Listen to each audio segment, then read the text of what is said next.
저를 비롯한 목회를 하는 모든 목사님들의 공통적 고민이 뭘까? 그것은 목회하는 동안에 성도들이 참 안 변한다는 거예요. 교회에 나오시고 예수를 오래 믿으면 믿을수록 사람이 좀 변화되고 성숙되어지고 다른 사람이 좀 본받고 싶은 그리스도인이 돼야 되는데 고집만 늘어갑니다. 세월의 연수가 흘러갈수록 십자가 앞에서 내가 변화되는 게 아니라 신앙의 연륜만 쌓여지고요, 귀만 높아지고요, 지식만 높아지고요. 근데 삶을 보면 전혀 예수 믿는 제자들의 삶으로 변화되지 않는다는 것이 늘 고민한다는 사실입니다. 그러다 보니까 목회하다가 목회자가 탈진하게 되는 이유 중에 하나가 뭐냐면, 이런 사람들을 데리고 내가 언제까지 목회해야 될까? 왜 나는 능력이 없고 나는 왜 저 사람들을 변화시키지 못할까? 그런 고민하며 살다가 병에 걸리는 목사님들도 참 많은 걸 보게 됩니다. 말로는 우리가 하나님이 하십니다, 하나님께 맡기십시다 하는데 사실 눈에 보이는데 별것도 아닌 거 가지고 맘상하고 힘들어하고 삐치고, 교회를 나가네 마네, 목사가 신방을 오네 안 오네, 어린아이 같은, 우리가 하늘에도 가끔 보면 왜 아이가 아이라고 그래요? 아이들은 떼쓰는 게 우선입니다. 자기 마음에 안 들면 울고 그 다음에 그냥 뒹굴고 그러는 게 아이들의 성품 아니겠습니까? 특징이고. 근데 우리의 믿음도 마찬가지예요. 연세가 들든 연세가 들지 않든 하나님 말씀을 듣고 하나님이 기뻐할 일이 무엇이고 하나님이 원하시는 것이 무엇일까? 내가 하고 싶은 것이 아니라 하나님이 뜻이 어디 있는가? 이렇게 우리가 고민하며 산다고 이야기하는데, 막상 자기들이 원하고 바라는 일이 있으면 그거는 잠시 뒷전인 거예요. 안 하면 내가 하면 되지요. 내가 하면 되지요. 그런 생각이 있지 않습니까? 청년 하나가 목사한테 상담을 왔습니다. 결혼 문제 가지고 상담 왔는데 들어보니까 이건 참 목회자가 듣기도 난감한 거예요. 남자도 예수 안 믿고 집안도 예수 안 믿고, 그래가지고 목사님 몇 번 권면했다는 거예요. 자매야, 아무리 그래도 그렇지 예수 믿지 않는 가정에 가서 어떻게 하려고 그렇게 힘들게 결정을 하려고 하냐 그랬더니 자매가 하는 말이, 목사님, 믿는 자에게 능치 못할 일 없다고 하시지 않습니까? 제가 저 남자랑 결혼을 해서 제가 저 남자도 변화시키고 그 가정도 내가 예수 앞에 변화시키는 그런 사명을 가지고 가겠습니다. 그 고집에 못 이겨서 목사님이 그냥 포기하고 어떻게 하나 했더니 결혼을 했습니다. 애 낳고 1, 2년 잘 사는가 싶더니 4, 5년부터 띄역띄역 하기 시작하고, 남편이 왜 교회 가서 밤늦게까지 있냐, 목사고 바람난 거 아니냐, 너 너무 미친 거 아니냐. 그러다 보니까 이제 서로 신앙관이 맞지 않다 보니까 한 6년 만에 이혼한 거예요. 그 교회는 못 나올 거 아니에요 이제.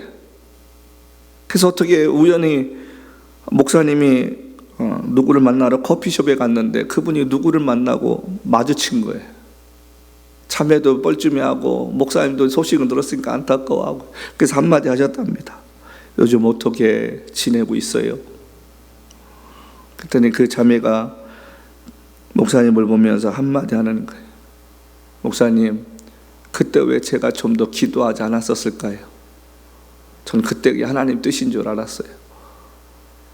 성도 여러분, 이게 비단 한 단적인 이야기지만 우리가 인생을 살면서 우리가 하나님의 뜻을 구한다고 하고 하나님의 인도하심을 구한다고 하는데, 얼마나 우리가 기다림에 익숙하고 하나님의 뜻 앞에 우리의 이 마음을 지키려고 했을까? 저는 성경을 보면서 다른 건 다 그만두고라도 누가복음에 나오는 얀나라는 여인을 볼 때마다 제가 참 뭉클할 때가 있습니다. 우리 그 말씀 보면 이 얀나라는 분이 84살인데 84살에 주님이 오신다는 그것을 바라보면서 결혼한 지 7년 만에 과부가 되었습니다. 근데 거기에 보면 무슨 말씀이 있는지 아십니까? 그 연세가 되었는데 금식하며 기다리며 주의 오심을, 탄생하심을 기다렸다.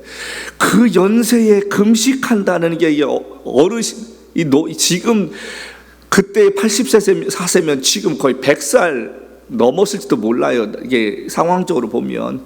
그런데 그 사람이 하나님께서 주신 그 약속을 붙잡으려고 84년을 성전에서 기도하면서 금식하면 살았던 그 삶, 그게 여러분 우리가 쉽게 그냥 했더라 이렇게 얘기했지만 우리의 인생 가운데 하나님이 기다리라고 하면 그렇게 할 수 있을까?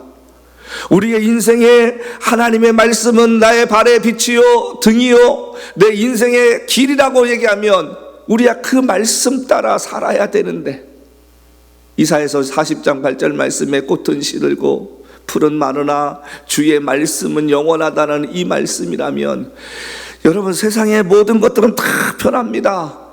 사람도 변합니다. 부부지간도 평생 갈 것 같습니까? 마음 식어지면 남보다도 못합니다. 친구요, 형제지간요, 돈 앞에, 권력 앞에, 또 다른 일 때문이라면 어제까지 친했던 사람이 하루아침에 왼수보다도 못하게 내 가슴에 비수를 꽂고 등 돋아서는 게 세상입니다.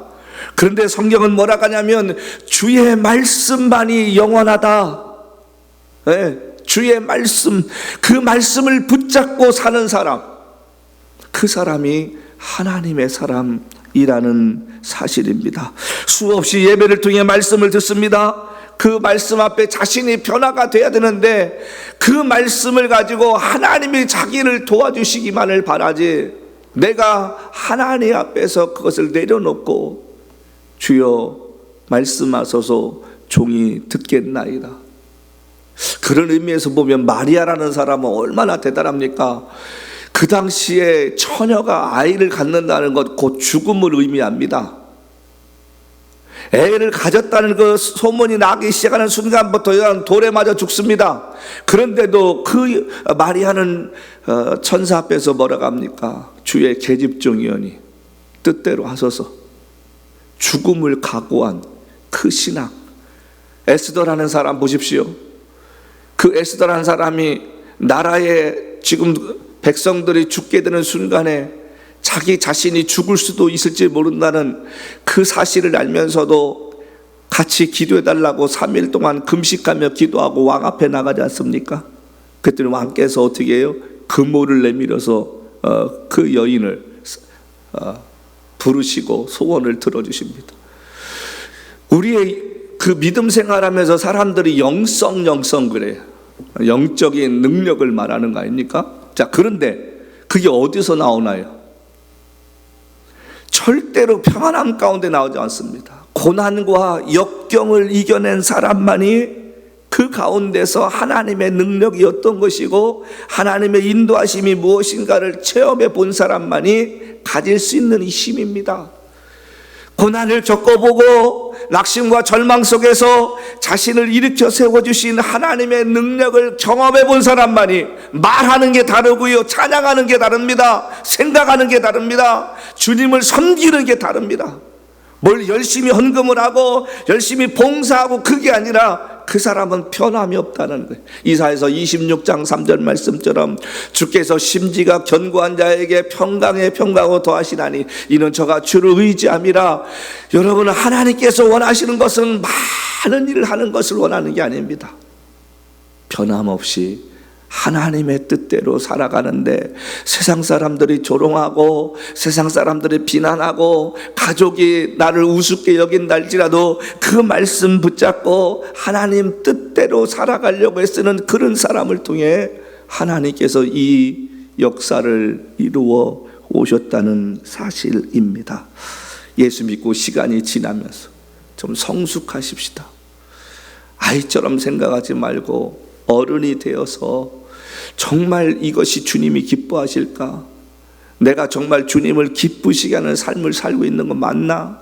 늘 고민하며 사는 우리가 좀 되었으면 좋겠습니다. 새벽에 와서 기도하지 못해도 하루를 살면서 매 순간순간마다 운전을 하든 일을 하든 내가 무엇을 하든 내 머릿속에는 온통 하나님을 기쁘게 하신 것이 무엇일까? 매 순간순간 내 생각이 아닌 주께서 말씀하시는 것이 무엇일까를 들을 수 있었으면 좋겠습니다. 그런데 왜 하나님께서 우리에게 말씀을 주셨을까? 여러분 고민 좀 해봅니까? 왜 이 말씀을 주셨을까? 제가 성경을 읽을 때마다요, 느껴지는 그 좀 신기한 게 뭐냐면, 그 소설책이나 만화책이나 이런 것들은 몇 번 읽으면 질립니다. 제가 어렸을 때 만화책을 무지 좋아했거든요. 그래서 만화책 막 빌려다가 막 보기도 하고 막 그랬는데, 성경을 여러분 지금 못해도 몇십 독은 했을 거 아니에요, 다들. 그렇죠? 네. 자, 그런데 그 말씀이 질립니까? 아유, 이제 그만 읽어야지. 근데 말씀을 읽을 때마다 새롭다는 거예요. 제가 한 살 한 살 나이 들어가면서요, 뭐가 달라지나 봤더니 성경을 보는 눈이 달라지는 거예요. 예전에는 그렇게 읽었던 말씀 앞에 내가 다시 한번 생각해보고 그 말씀의 그 깊이가 다가오는 게 달라진다는 거예요. 아, 이제 좀 철이 드나 보다 제가 생각을 하는데, 그러면 왜 우리의 삶에 하나님께서 이 말씀을 주셨을까? 그리고 왜 이 말씀을 지치지 않게 우리에게 느끼게 하셨을까? 제가 가만히 생각해 봤더니요, 하나님께서 우리에게 말씀을 주신 것은 우리의 삶의 여정이 끝나는 그날까지요, 우리의 인생을 이끌어갈 나침판이 있어야 할 거 아니에요. 이스라엘 백성들에게 모세를 통해서 율법을 주기 전까지는요, 죄가 무엇인지를 몰랐습니다. 여러분, 우리가 그 세상 속에 살면서도요, 법이 없는 것은 애매한 거잖아요. 네. 그러니까 하나님께서 법을 주시면서 이건 잘못된 거고 이건 옳은 것이야, 이렇게 우리에게 명확하게 지침서를 내려주신 게 율법서입니다. 자, 우리의 성경 말씀이 우리에게 임하게 된 것은 우리의 인생을 살아가면서 이 말씀에서 벗어나는 건 죄야, 이 말씀대로 살지 않으면 불순종한 거야, 그 가이드라인을 주셨다는 거예요. 그러니까 우리가 말씀을 따라 살아야 할 이유가 뭐냐면, 그 말씀 앞에서 지키지 않으면 저와 여러분의 삶이 하나님 보시기에 죄를 짓고 살기 때문이라는 사실입니다. 그래서 우리가 어떤 사람이 예수를 믿었다, 그리고 예수를 믿고 그 말씀을 따라 살려고 애쓰는 삶을 우리는 뭐라고 하냐면 믿음이라 이야기합니다. 믿음이라. 아, 저 사람이 믿음대로 살려고 그래. 그 얘기는 뭐예요? 하나님 말씀 따라 살려고 애쓰는 거예요. 그러니까 믿음의 사람이다 라고 이야기할 때는 어떤 걸 이야기하는 거예요? 그 사람이 하나님 말씀 따라 사는 거라는 거죠. 그래서 제가 요즘 고민해 보는 게 하나 있습니다.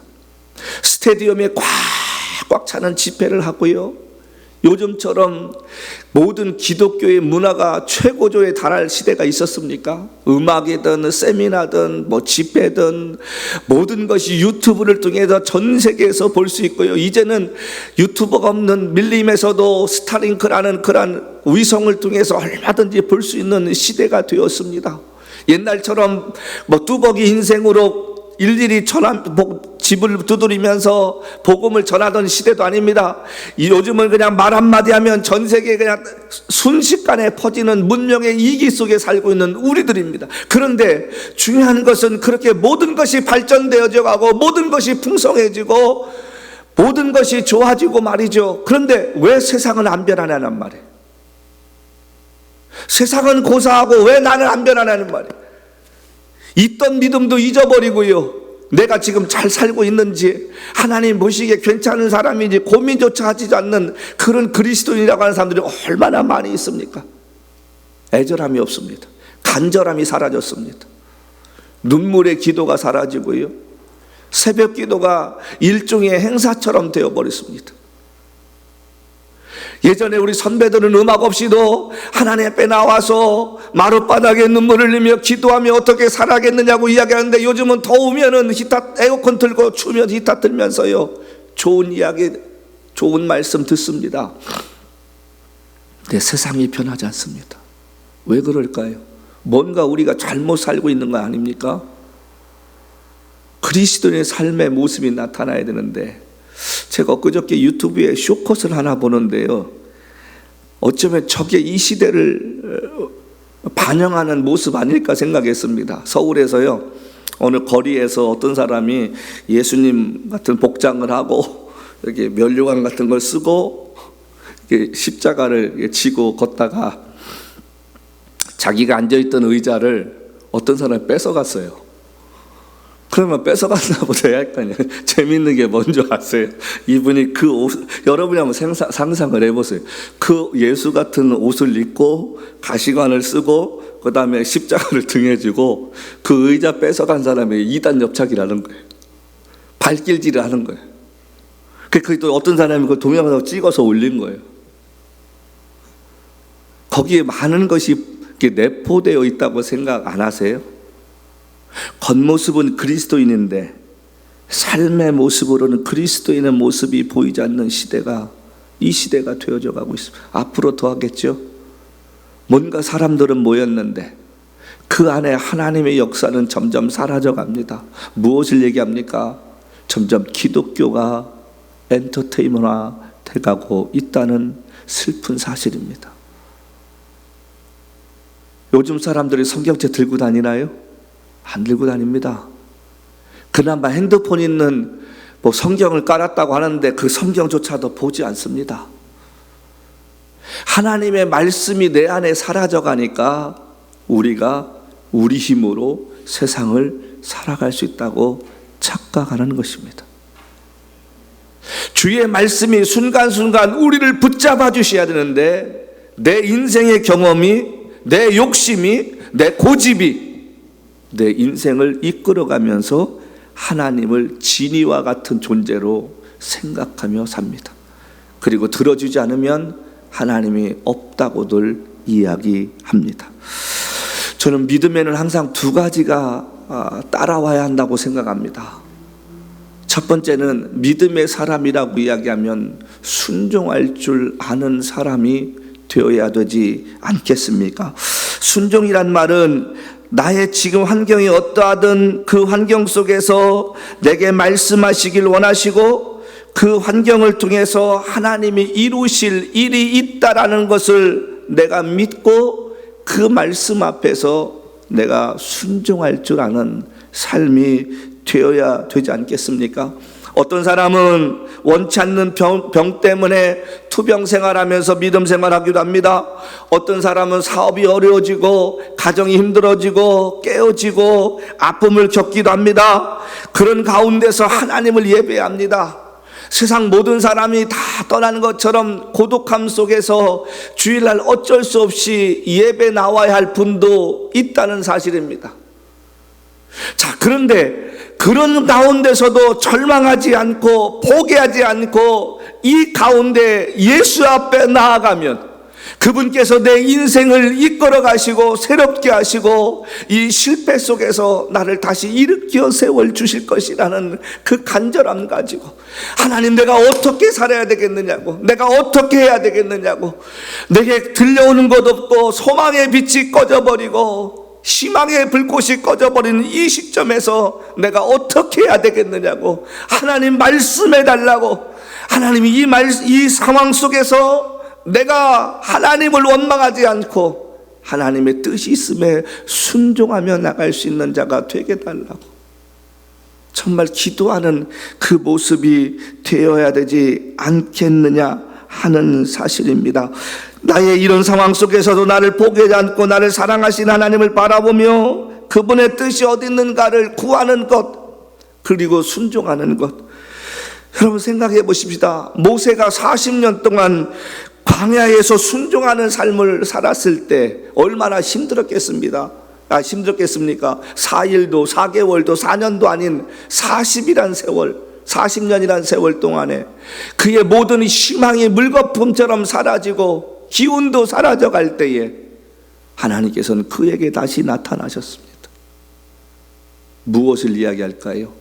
네 힘으로 할 수 없는 것 내 능력으로 내가 일어서리라. 우리 인생이 아까 제가 예배 시작하기 전 기도할 때 큰 사랑 내가 무엇이냐, 수르바벨 앞에서 평지가 될지 이는 사람의 힘으로 능으로 되지 아니하고 오직 여호와의 힘으로 되니라. 큰 산이 어떻게 하루아침에 평지가 됩니까? 근데 하나님이 하시면 된다는 거예요. 이는 사람의 힘으로 능으로 되지 아니하고 오직 여호와의 힘으로 되느니라. 저와 여러분의 인생에 소망의 불꽃이 꺼져간다고 하고 안 될 것 같다고 절망 가운데 있다 할지라도 하나님이 한번 풀어주시고 등에서 밀어주시면 그것이 가능할 줄로 믿습니다. 그걸 믿고 사는 게 믿음입니다. 그리 아니하실지라도라는 신앙 가지면서 하나님이 분명히 나를 통해 이루실 것이 있다라고 믿고 가는 것, 그게 신앙입니다. 그게 믿음입니다. 둘째는, 저는 믿음은 용기라고 생각합니다. 용기. 이 용기가 있어야 되지 않을까?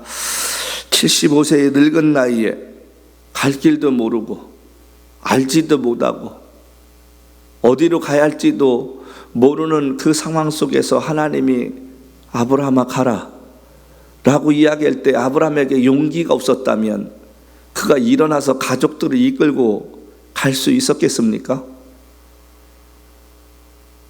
지금처럼 내비게이션 있는 것도 아니고 전화기가 있는 것도 아닌 시대에 어디로 가야 할지, 뭔 일이 벌어질지 모르는 그 상황 속에 하나님이 가라고 이야기할 때에 주저하지 않고 갈 수 있는 것, 그게 용기라는 것입니다.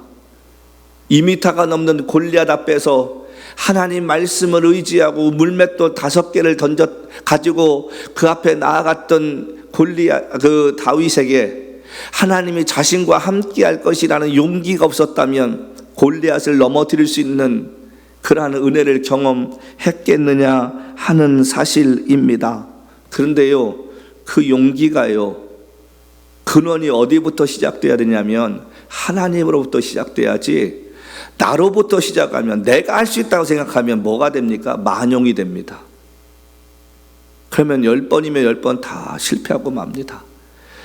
내가 할 수 있다라고 하는 그 순간부터는 하나님을 의지하는 게 아니라 사람의 방법과 사람의 고집과 사람의 지식을 가지고 일을 만들어 갑니다. 그런데 하나님이 하시면 쉽습니다.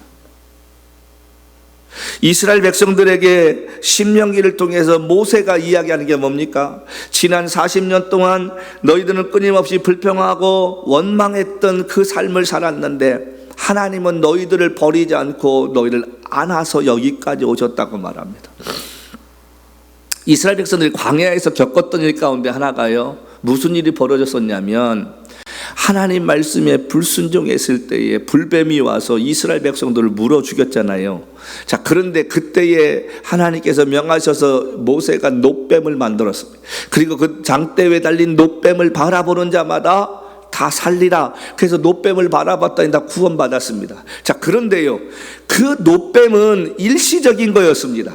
그 놋뱀은 당시에 하나님께서 한번 말씀하실 때에 보는 것으로 끝나였어야 되는데, 재미있는 거는 이스라엘 백성들이 그 놋뱀을 없애버리질 않았어요. 그리고 700년 동안 이스라엘 백성들이 가나안 땅에 들어가서 그것을 섬기기 시작했습니다. 놋뱀이 그들을 구원한 게 아니라 하나님의 능력이 그들을 구원하셨다는 사실을 그들이 깨닫지를 못했습니다.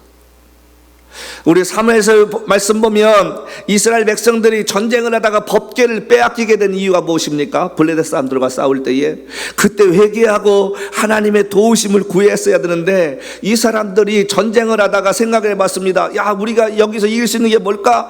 하나님의 법궤가 있었지. 그 법궤를 가져오면 그게 지켜줄 거야. 자, 그 법궤를 가지고 왔습니다.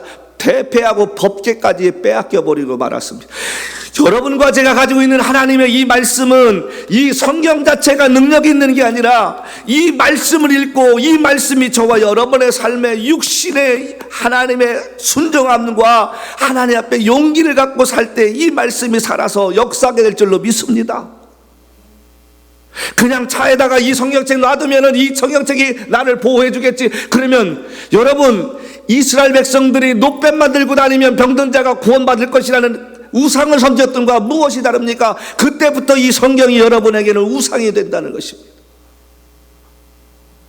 정말 하나님의 능력을 경험하길 원하면 하나님께서 영감으로 주신 이 말씀 앞에 나를 내려놓고 순종하고 하나님 말씀을 따르겠다는 그 용기를 가지고 갈 때 하나님의 말씀이 살아서 역사하고 내 안에서 역사하게 될 줄로 믿습니다.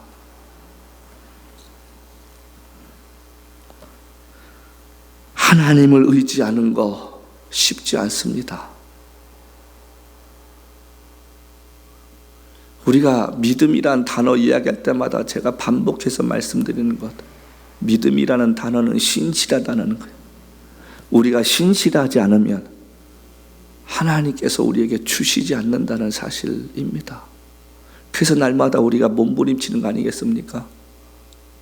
제가 요즘 들어서 그냥 혼자 차 타고 다닐 때마다 부르는 찬양이 새롭게, 내 마음에 주를 향한 사람이 내 입술에 주를 향. 여러분, 이 고백을 하면서요, 하나님의 사람이 영원히 함께하리 십자가의 길을 걷는 자마다 조롱하는 소리와 세상 속에서 주의 순결한 신부가 되리라. 믿음의 사람들은 항상 조롱받고 살았습니다. 믿음대로 살려고 하는 사람은 시대마다 손가락질 당했습니다.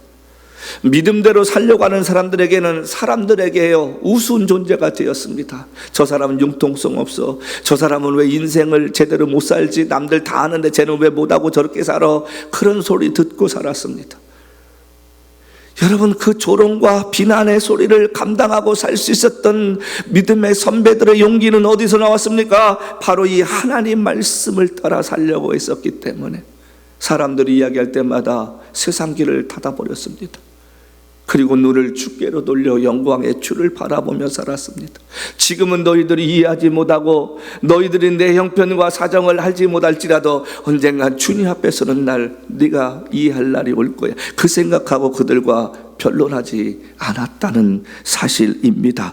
이 시대에 하나님의 말씀을 믿고 따르는 신실한 사람들이 점점점 적어져 갑니다.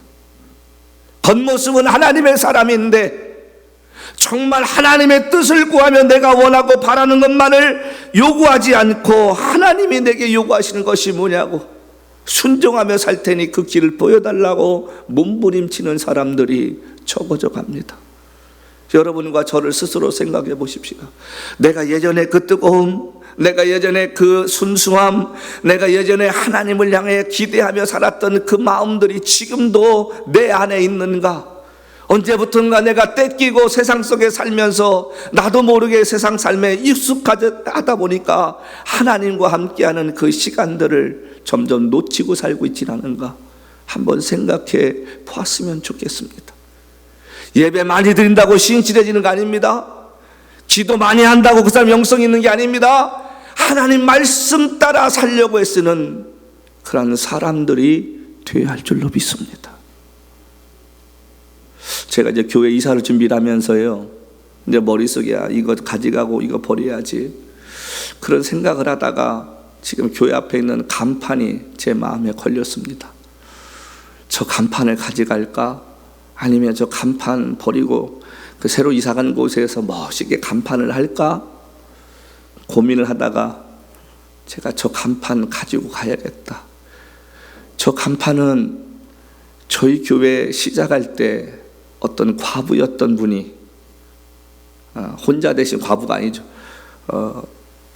혼자 되신 여자분이 가정이 깨어졌던 분인데 그분이 저 간판을 저희 교회에 필요하다고 했더니 그분께서 해주신 거예요. 17년이라는 세월 동안에 비바람 맞아서 간판이 허스름해 보이고 그렇지 않습니까? 근데 저 간판을 제가 어느 날 새벽 기도 마치고 가만히 바라보다가요, 그때 그분이 저걸 해주실 때는 인생 가운데 정말 힘드실 때였었어요. 물질이 없어서 남의 집 방 한 칸을 빌려 쓰면서 살던 그런 분이셨습니다. 그분이 우리 교회 시작한다고 했더니 보내주셨던 게 저 간판 값이었어요. 그래서 제가 저 간판을 보면서 내가 은퇴하는 그날까지 내가 저 간판을 내가 가지고 다녀야겠다.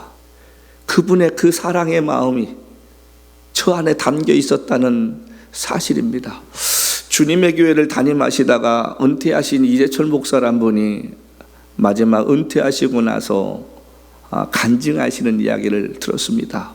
이분이 늦은 나이에 신학교를 들어가서 개척을 해서 어느 예식장을 빌려서 예배하던 그 시기에, 이제 교인들이 조금 늘던 그 시기에 어느 날 새벽 기도를 갔는데 그날이 이분이 생신이었던 것 같아요.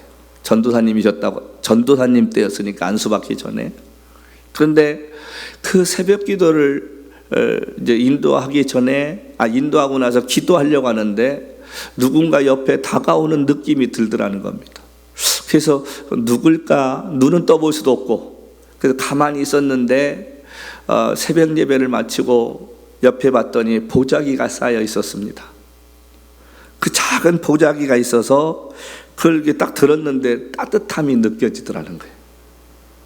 그래서 그 전사님이 그 보자기를 들고 당신 사무실에 가서 열어봤더니 자그맣게 쓰여진 카드 한 장이 들어있는 그런 떡이 담겨 있었다는 거예요.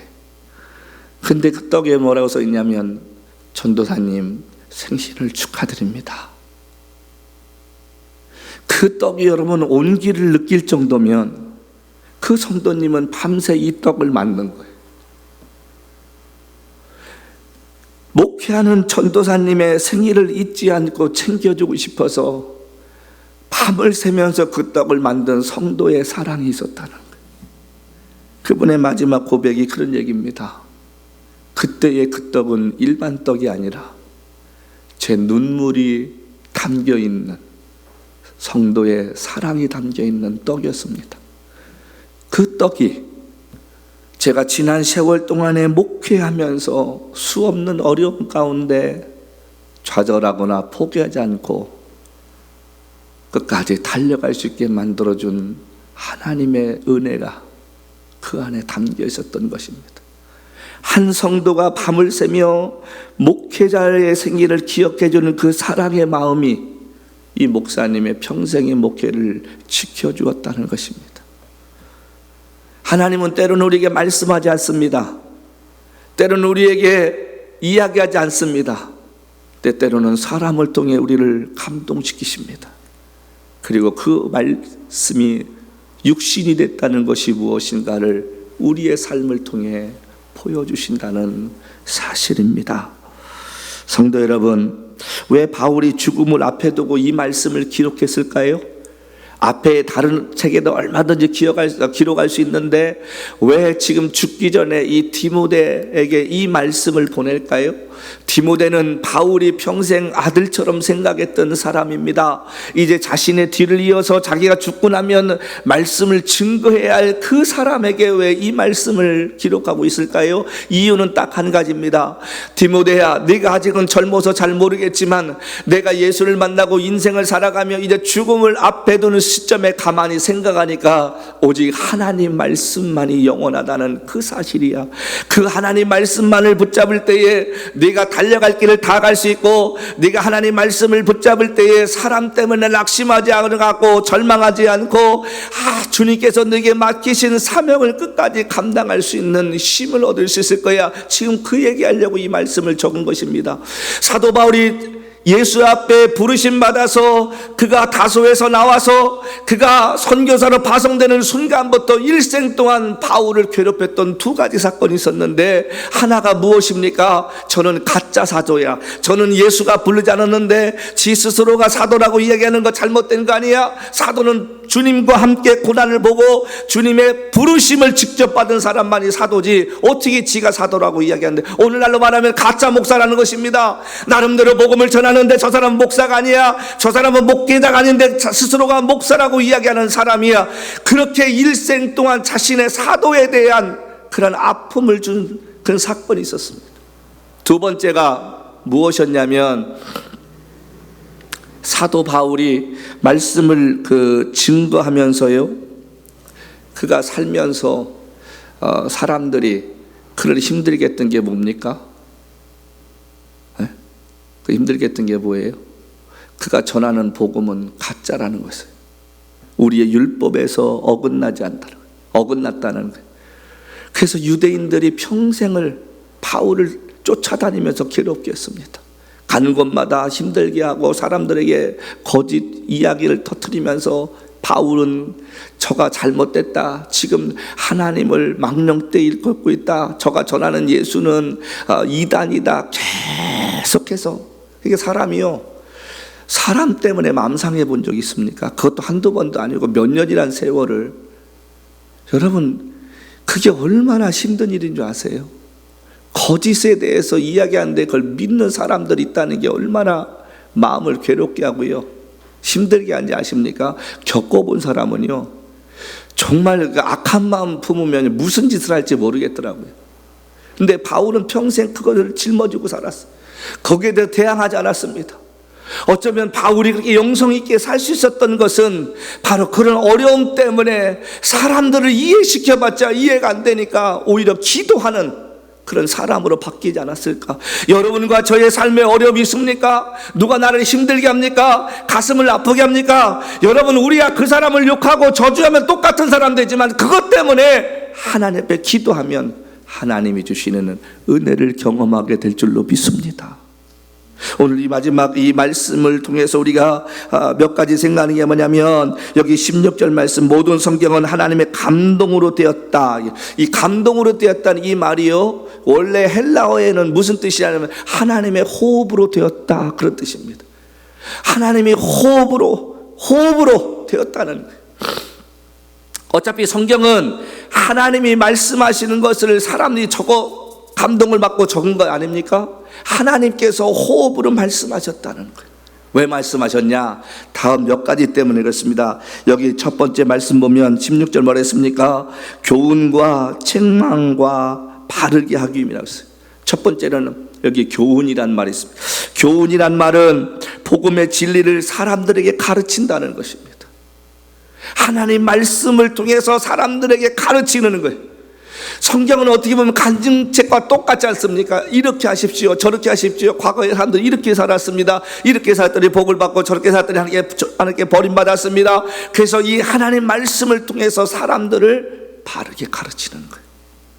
그러니까 여러분들이 하나님 말씀 듣기 싫어도 하나님 말씀을 들어야 우리가 인생을 바르게 살 수 있다는 것입니다. 두 번째가 뭡니까? 책망과 바르게 하기 위함이다. 그래서 여기 책망이라는 이 헬라어의 뜻이 뭐냐면요, 유죄 판결을 내리다, 그런 말이에요. 그 다음에 바르게 하다라는 말이 뭐냐면 추를 바로 세우다, 그런 뜻이에요. 네. 그러니까 책망과 바르게 하는 건 뭐예요? 잘못된 것을 옳게 고쳐주는 거예요. 그러니까 우리가 말씀을 통해서 권면할 때는 그 말씀을 우리가 들을 필요가 있다는 것입니다. 아무리 내가 고집을 피워도, 내가 생각을 깊게 해도 하나님 말씀 앞에서는 내가 순종할 수 있는 사람이 되어야 한다는 것입니다. 내가 무엇이 잘못된지 말씀을 통해 알려주고 진리의 길로 바르게 갈 수 있게 도와준다는 이야기입니다. 그 다음에 세 번째가 여기에 뭐라고 했습니까? 의로 교육하기에 유익하다. 지금 바울이 디모데에게 하나님의 말씀이 왜 필요하냐면 의로 교육하기에 유익하다. 이 말은 뭐냐면 엄격한 정의가 담겨 있다는 것입니다. 법적인 용어입니다. 의로 교육하기, 법적인 용어. 잘못되었으면 잘못되었다는 것. 제가 얼마 전에 차를 리스를 해서 새롭게 해서 어디를 갔다 오다가 분명히 저는 신호 지키고 잘 했다고 생각하는데 갑자기 뒤에서 경찰이 불을 켜는 거예요. 그래서 제가 차를 세웠습니다. 제가 무엇이 잘못됐나요? 거기 신호등도 없었는데. 그랬더니 이분이 하시는 말씀이 뭐냐면 당신이 엑시스로 빠질 때에 점선을 지나서 앞부분에 하얀색이 있는 그 부분에 나간 것이 잘못됐습니다. 그렇죠? 원래 점선은 그거를 우리가 출할 수 있거나 차선을 바꿀 수 있는 선인데, 여러분 엑시스 나갈 때쯤에 보면 점선이 끝나고 하얀색 선이 쭉 있습니다. 글리가면 티켓이라는 거예요. 그래서 제가 경찰관한테 그런 얘기했습니다. 미안합니다. 제가 난생 처음 차를 이런 걸 타다 보니까 제가 아직 익숙하지 않아서 제가 잘못했습니다. 미안합니다. 그래도 경찰관이 저를 보더니 임신한바가 있고 뭐다 보니까 아 그렇군요. 네 미안합니다. 그랬더니 경찰관이 그날따라 좋게 봐주셔서 제가 경고장 하나만 드리겠습니다. 다음부터는 명심하십시오. 그래서 이제 제가 깨달은 거예요. 아 하얀색 선에는 절대로 들어가지 말아야겠구나. 성도 여러분, 의로 교육하기에 유익하다는 말이 뭡니까? 세상 속에서 우리의 생각이 앞서고 우리의 고집이 앞서고 내가 바라는 것이, 내가 또 그 경험한 것이 옳다 할지라도 하나님은 그게 아니라니까, 이렇게 우리에게 이건 잘못된 거야 딱 알려주시는 거예요. 그래서 하나님의 말씀이 필요하다라는 사실입니다. 의로 교육하기에 유익하다는 것입니다. 그래서 우리가 시편 1편 말씀처럼 주야로 하나님의 말씀을 좀 묵상하면서 배우려고 애쓰는 삶이 돼야 되지 않을까. 마지막으로는 여기 17절 말씀 보니까 하나님의 사람으로 온전케 하며 모든 선한 일을 행할 능력을 갖추게 한다. 여기 하나님의 사람으로 온전케 하다라는 이 헬라어가 무슨 뜻이냐면, 언어가요, 적합하게 만든다는 거예요. 하나님의 사람으로 세상을 살면서 바르게 사는 것이 무엇인가를 가르쳐주고 그 일을 행할 수 있는 능력을 갖게 하신다는 거예요. 하나님이 기뻐하시는 일을 위해 자신의 감정에 휩쓸리지 않고 하나님으로부터 힘을 얻어 일을 하게 한다는 사실입니다. 여러분에게 어떤 고난이 있습니까? 힘든 일이 있습니까? 감사하십시다. 그것을 통해 하나님의 계획하심을 보고 하나님의 인도하심을 볼 수 있기 때문이라는 것입니다. 저는 우리 교회가 이사하면서요, 이번 여러 가지 감사한 게 많습니다. 제가 목요일 찬양했던 어제 스텝이 연락이 왔어요. 목사님 교회 어떻게 되셨나요? 그래서 하나님의 은혜 가운데 작지만 나는 평안한 마음이 있다, 기쁨이 있다, 하나님이 하실 일이 기대가 된다. 그랬더니 자기도 너무 기쁘다는 거예요. 빨리 목요일 찬양 다시 시작했으면 좋겠습니다. 그래서 제가 정리되는 대로 연락을 하고 우리 한번 기도해 보자.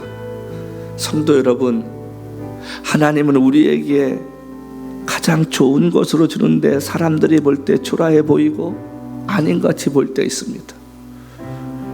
나보다 나를 더 잘 아시는 하나님의 뜻이 결코 우리를 포기하지 아니하시고 세상 끝날까지 우리를 돌보실 줄로 믿습니다.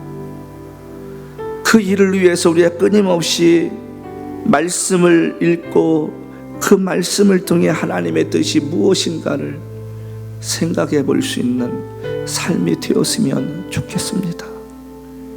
하나님의 뜻을 깨닫는 게 힘들고 어렵습니다.